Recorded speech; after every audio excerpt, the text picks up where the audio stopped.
Most of this year, at least 3-month wait list to get into the clinic.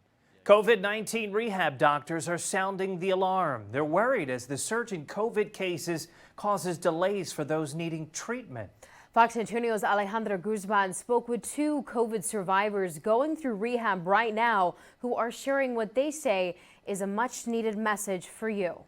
COVID is not just the initial little disease that you get that, some people may get a very mild course and it may just last a week. This is what life post-COVID looks like for some. It's starting from scratch, learning how to breathe, talk, and walk, daily tasks that were simple all over again. The tingling that I get through on my right side, my back of my head, I get shocks, I get dizziness, I get winded a lot.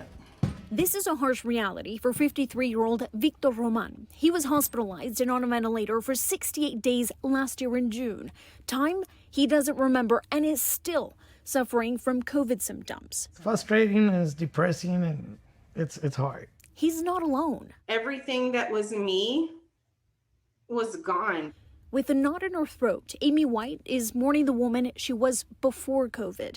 A mother of 2 and a nurse supervisor who was full of energy and loved the outdoors, to now being someone who forgets her name, lacks energy, and is coping with the emotional roller coaster caused by the virus. I've never had a suicidal bone in my body, but I've been so miserable that I've thought, it would just feel better. Dr. Monica Verduzco Gutierrez, chair of the Department of Rehabilitation Medicine at UT Health, says she's worried about what's happening on the front lines, but she's seeing the aftermath too.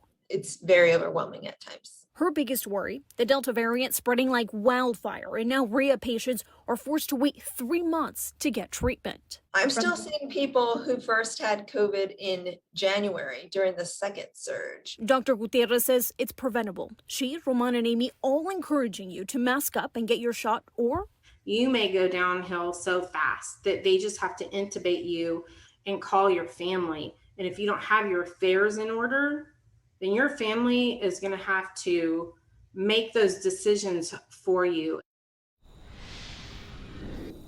Dr. Gutierrez says 30% of people who get a mild case of COVID continue to have symptoms long afterwards. Now, this is what's known as long COVID, and it can really impact your quality of life, especially if it goes untreated. Now, to put things into perspective, Nurse Amy had to step down as supervisor, and it took months of rehab for Victor to return to work.